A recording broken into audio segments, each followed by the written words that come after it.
ఆఖరి యూరియా కూడా బుక్తారే నాకు అర్థం కాదు. అది కూడా తింటారా? రైతుల నోటికాడి ముద్ద గసంటోళ్ళు కాంగ్రెస్ వాళ్ళు. ఇక వాళ్ళు చెప్పిన అబద్ధాలు ఇని ఇప్పుడు వస్తారు మళ్ళీ గంగలరావు నగర్కి. తుమ్మల నాగేశ్వరరావు వస్తారు, పెద్ద మనిషి మంత్రి కాబట్టి ఆయన కొద్దిగా వజూదు ఉంటుంది, ఏమని చెప్తే మన వజన్ ఉంటుందేమో అని మనం అనుకుంటాం.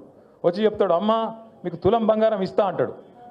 ఈరోజు నేను చెప్తున్నా, రాసి పెట్టుకొని తులం బంగారం కాదు, వీళ్ళు మీ మెడల పుస్తలతాడు గుంజుకోకపోతే వాళ్ళే గొప్పోళ్ళు.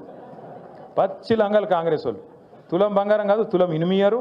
మీ మెడల పుస్తలతాడు కూడా జాగ్రత్తగా పెట్టుకోరాలి వచ్చినప్పుడు, ఎందుకంటే మంచోళ్ళు అయితే కాదు. ఇంకెన్ని మాటలు చెప్పారు మీకు? 4000 పెన్షన్ ఇస్తాం, 2000 కాదు 4000. కేసీఆర్ ముసలమ్మకి ఇస్తున్నాడు, లేకపోతే ముసలాయికి ఇస్తున్నాడు, మేము ఇద్దరికి ఇస్తాం, ఇద్దరు కంపల్సరీ ఇస్తామన్నారు. వచ్చినాయా మరి 4000?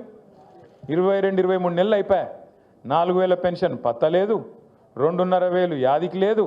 ఆ రోజు డైలాగ్ కొట్టిండి పెద్ద మనిషి డిప్యూటీ సీఎం బట్టి విక్రమార్క. ఒక ఆయన పాపం టీవీలో అడిగిండు బట్టి విక్రమార్క గారిని, అయ్యా మరి మీరు చెప్పే హామీలు వింటుంటే మొత్తం 420 హామీలు అయినాయి, 420 హామీలు అయినాయి, మరి ఇవన్నీ కూడితే ఒక 5-6 రాష్ట్రాల బడ్జెట్ సరిపోదు, యాడికెళ్ళి ఇస్తావా పైసలు అన్నాడు. ఏమన్నాడు ఎరికేనా ఆయన? మేము కాంగ్రెస్ వాళ్ళం ఏమనుకున్నారు మీరు? మేము 125 సంవత్సరాల చరిత్ర మాది, ఒక్కొక్కరు 6-6 ఫీట్లు ఉన్నాం మేము. కేసీఆర్ బక్కగున్నాడు, మేము దొడ్డుగున్నాం, మంచి తెలివితేటలు పుష్కలంగా ఉన్నాయి మాకు. మేము మొత్తం ఎట్లా ఆదాయం ఎట్లా పెంచాలి, ఎట్లా ఆదాయం పంచాలి అవన్నీ మేము చూస్తాం.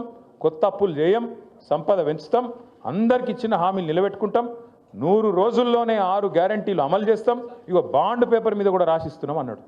ఇవాళ మీరు చూసింటారు పేపర్లో వార్త వచ్చింది, పిల్లలకు వీళ్ళు ఫీజు రీయింబర్స్మెంట్ ఇస్తలేరు.